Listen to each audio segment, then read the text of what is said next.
everyone, I'm AJ from Whole Latte Love, and in this video I'm going to talk about espresso machine shower screens. I'll take a look at 3 different precision screen upgrade options for E61 brew groups, stack them up in performance tests against the stock screen, and tell you which one is my personal favorite.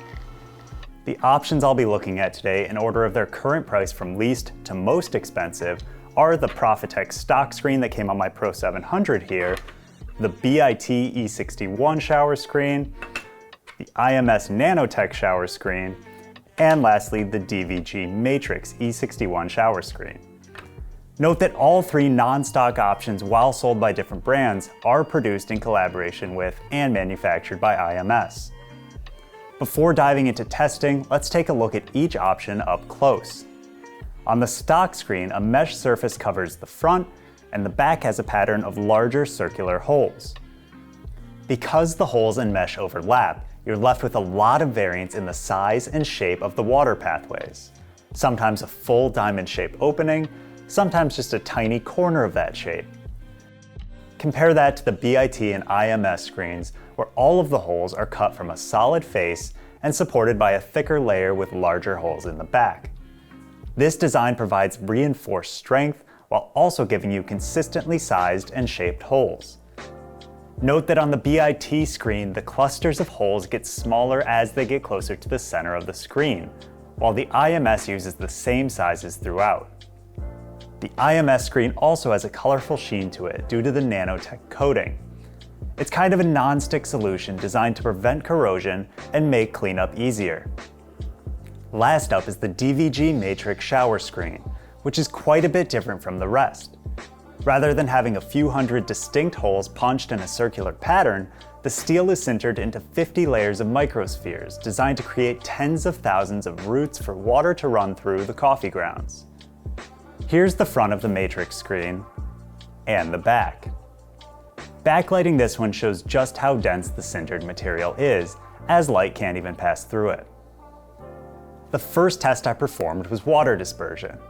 A proper dispersion is an essential piece of the puzzle to getting even flow of water through the coffee puck and thus an even extraction. Without a portafilter in, I'd rather see a bunch of raindrops coming from all over rather than a couple streams originating from different parts of the screen. I'll show you water flowing from each screen in slow motion so you can really see the difference. First up, the stock screen, which presented as 4 distinct streams and had areas of the screen where there was no real flow through.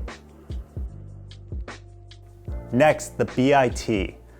Of all 4 screens, this one is designed to have the largest bald center in the middle with a wider distribution around the outer edge.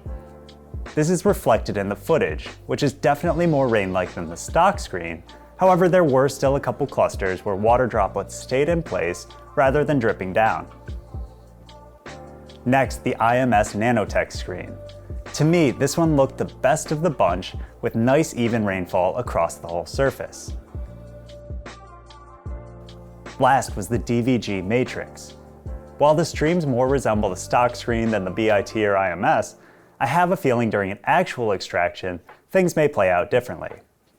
Because of the microscopic holes, there are seemingly endless pathways for water through the screen. But surface tension prevents there from being tens of thousands of individual tiny drops, so they converge on the screen surface before falling down. In theory, once pressure builds in the portafilter while brewing, this surface tension is broken and the water can pass more evenly through all parts of the screen. Next, I pulled some shots. I first dialed in my bag of Whole Latte Love's Crema Wave on my Eureka Oro Mignon single-dose grinder with the stock shower screen to a recipe of 16 grams in, 32 grams out in 24 seconds from first drip. In addition to tasting, I also took measurements of the total dissolved solids and extraction yield for each shot. Now keep in mind that changing screens likely isn't one of those things that will have an obvious and drastic effect on the taste of your espresso, but there were subtle differences between my shots. With the stock screen, the resulting espresso was thick and sweet with notes of almond and chocolate. There was, however, a bit of coffee left on the screen after removing the portafilter. Now that I had a reference point, I swapped out for each of my precision screens, pulled a bottomless shot with all brewing parameters kept the same, including grind size, temperature, dose, and yield. Now I could have continued to pull a bunch of shots with each screen and hand-selected the prettiest ones to show off in the video, but I wanted to give a more real-world, authentic look at their performance, so I pulled only one shot with each, which I'll show as I talk about. The BIT screen converged to a single stream more quickly, finished 3 seconds faster, and had a slightly lower extraction, likely due to the decreased shot time. However, it actually tasted slightly better to me than the first shot. It was just a little brighter, with some newfound fruity notes that weren't present in the first one. There was only a little coffee left behind on the screen after brewing, and almost all of it easily wiped off with a quick swipe of a rag. Next up, the IMS. This one tested the highest in both TDS and extraction yield, and in my opinion, was the smoothest of the shots, with a creamy texture and sweet finish. After pulling the shot, there was minimal coffee on the screen, which easily and fully wiped off thanks to that nanotech coating.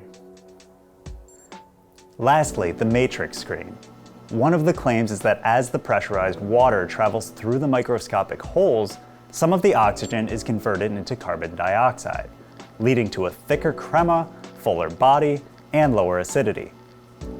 Now, I can't say that I noticed a drop in acidity in my particular test, but I also wasn't using a particularly acidic coffee to begin with. Perhaps a fresh, light roast would demonstrate this better. As for the crema, however, here's a shot with the stock shower screen next to one with the matrix, sped up and left to sit for a minute afterwards. The difference is pretty subtle, but the matrix shot does appear to hold its crema a little better, remaining slightly thicker than the stock one. This screen did hold on to the most coffee and was also the most difficult to wipe off. Since the surface tended to grip onto my rag, I had to use more of a pat down and flush method to clean it off rather than just wiping it like the rest. Switching to something else like a paper towel or group brush worked much better. Although the bottom surface was harder to clean, the opposite was true on the top side inside the group.